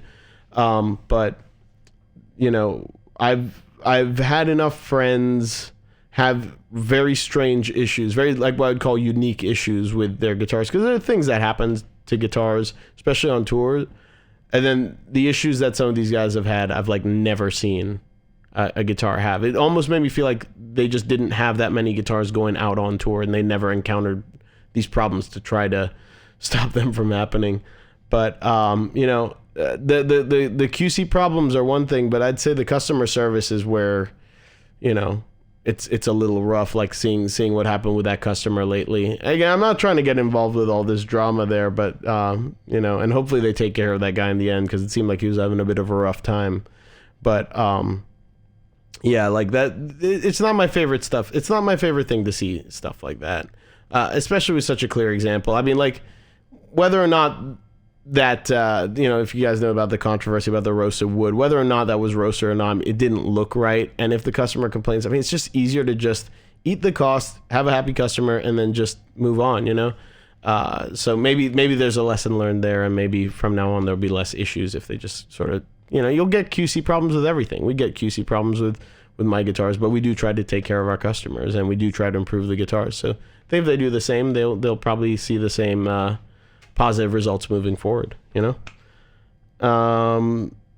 I see a comment saying WikiFeet is a real thing. I definitely do not want to find out what the fuck that is. Do I know the band Tanuki? I met him in it would have been Scotland. Yeah, really nice guy, super talented. Love what I'm not like super familiar with this stuff, but what I heard was incredible. I'd love to like learn how that dude does his sound design. Let's see. Oh yeah, GGD sale happening right now. 30-something% off, 33% off with code Indoors33. That's right. Now's your time. We're doing this because, you know, everyone's stuck at home anyways, right? So you might as well. That's Studio Capzilla. You guys better have that. Because I bet there's some like amp sim or amp or whatever that you're like, I don't like the sound of this, and then I guarantee if you put GGDzilla, make sure you turn off the cap sim or whatever you got, put that on, put this exact setting on, you'll be like, damn, that's impressive.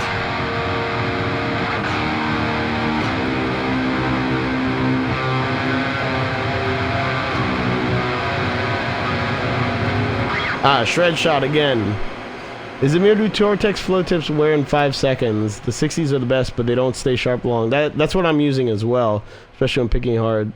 Please play the Blood Eagle verse and faster parts if you play heavier stuff tonight. Thanks again, dude. Okay, sure.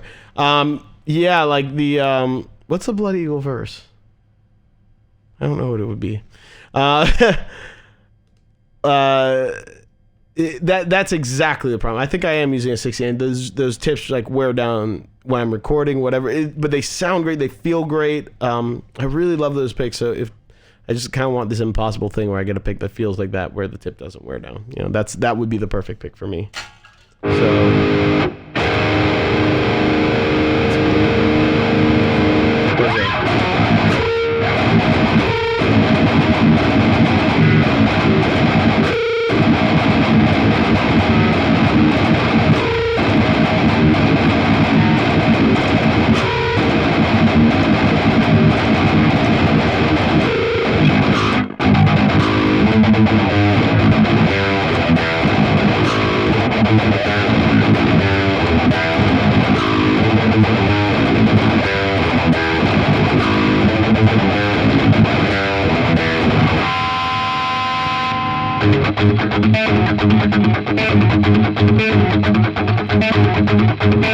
So I don't use universal audio stuff yet.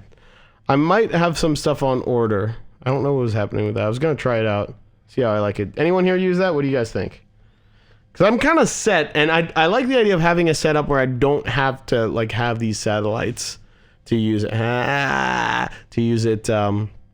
anywhere. But like, because like this laptop I'm using here is actually pretty powerful, so I could actually run most of my stuff on the road, and like it's nice to have stuff that goes back and forth.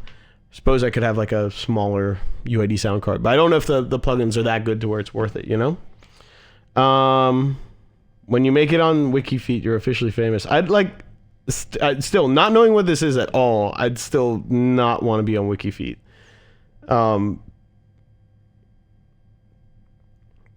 Can you show how to count the syncopated triplet motif in the first part of Reptile? I have no idea how to count it. I just know how it sounds, you know? I'll just play it on this guitar. And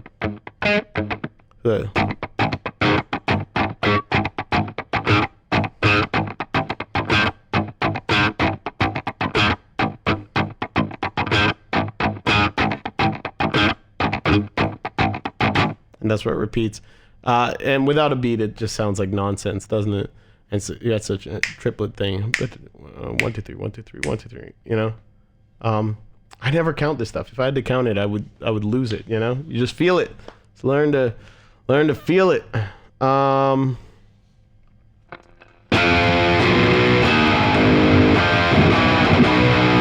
think I have 32 gigs of RAM in the laptop.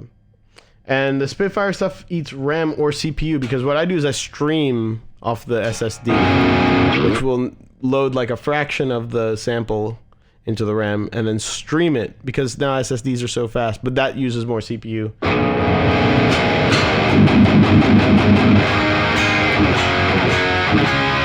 This dude, Eric Vasquez, is really upset about the WikiFeet conversations, which means that now, I think for the next 2 minutes, we have to talk exclusively about WikiFeet. Sorry, pal, but you did this to yourself. Because he said, in all caps, stop talking about it, which means he's yelling, in my mind, right? What happened with Top Secret Audio? They got taken over by WikiFeet, and it's really interesting how that happened. It was just, WikiFeet was like, we're taking over. And we're like, okay, you're WikiFeet. You can do whatever you want. Any chance you can play 22 Faces? I need my 8-string, and I have not played that in years. One of my favorite pair of headphones. I really like these Sennheisers. They're super expensive, I know. So that might be useless. But they sound great, especially with the SonarWorks. They're super comfortable for wearing for a long time. These open things. These are the HD 800. I think they have the HD 800S out, which is even better, supposedly. S for supposedly. Yes, very expensive. But hell, this is my job, man. You know, I don't mind spending some money for quality of life stuff when it's my job.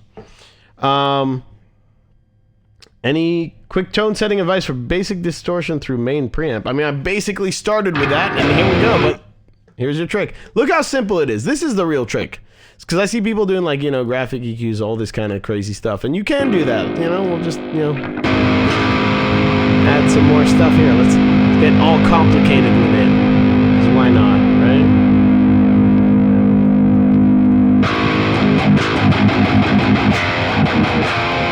For even more of that genty goodness.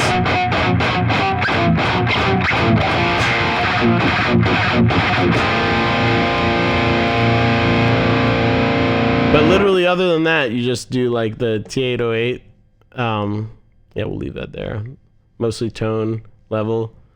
I'm using the Friedman HB80 because someone told me to use the Friedman. And this is very important. You want to use the pitch. You want to set it to -1. You want to set mix to 50, and then everything will sound musical.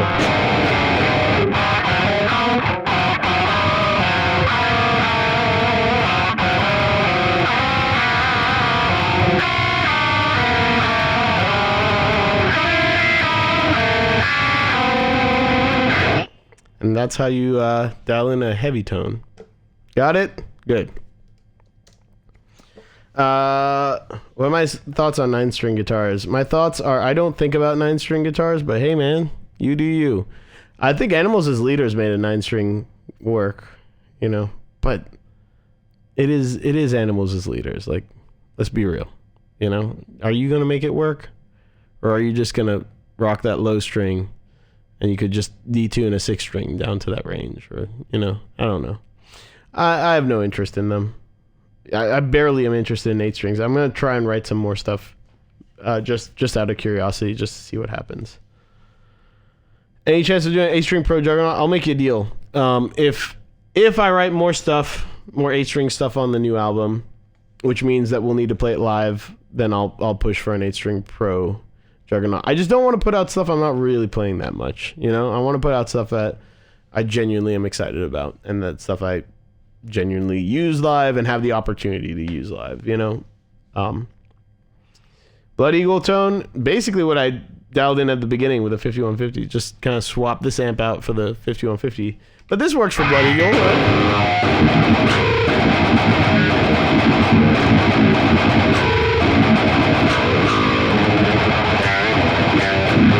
Masamune Live. We did that in Silver Spring, the instrumental show.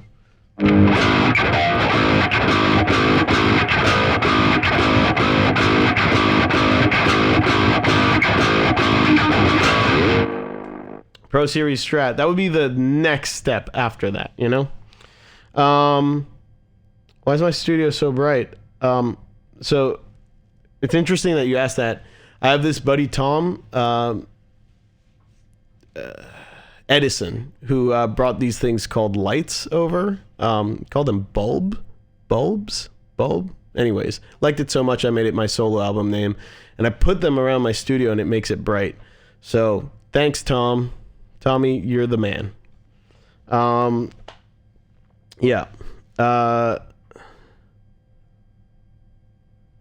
It's Drusif says, has anyone really ever been far even as decided to use even go want to do more like?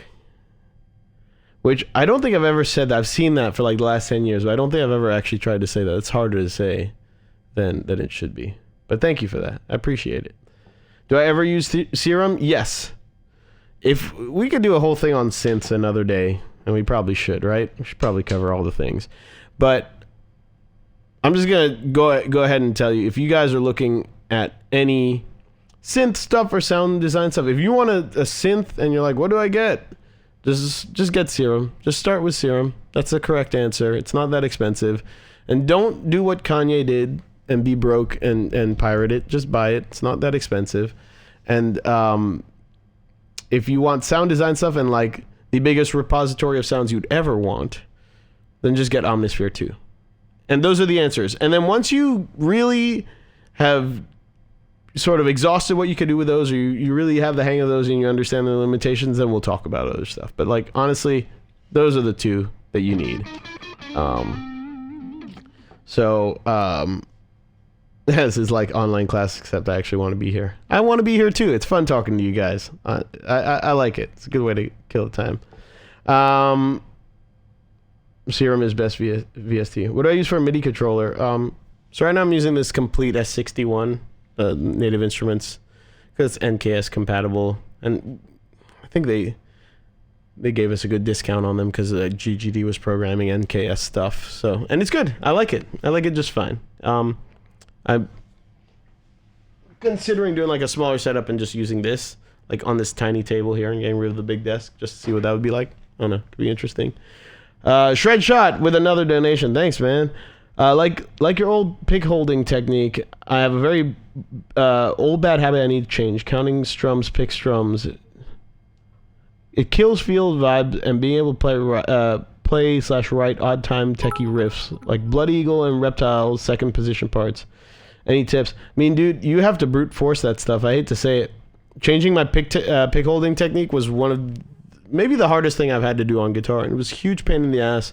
But I just decided that like it was working against me, and I just brute forced my way through it. I wish I had better tips for you. I wish I had tricks. It took about a year and a half before I was even sort of comfortable enough to try it. But now I don't even think about the old way I hold the pick. That feels weird to me. So just kind of set your mind to it and do it.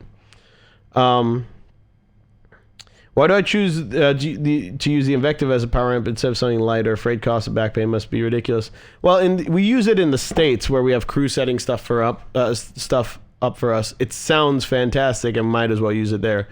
In other countries, we use whatever the backline has. But, dude, it sounds sick.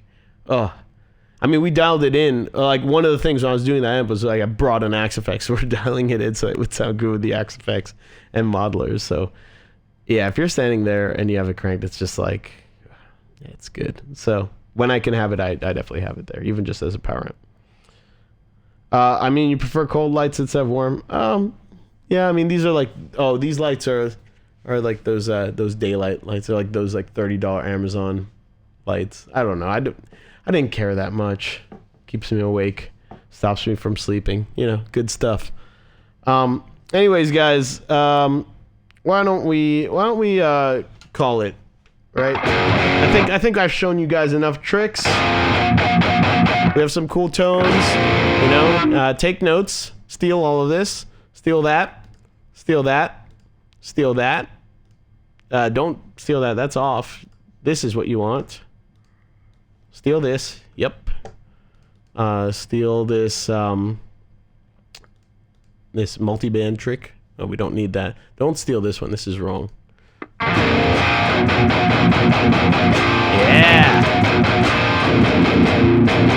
We're really taming that low mid, aren't we? So yeah. That's everything, right? That's everything that you guys need. Go make some music. Go make daddy proud, all right? I love all you dudes. Thanks so much for hanging out with me and for being so nice. You guys are all sweethearts. I'll see you guys next time.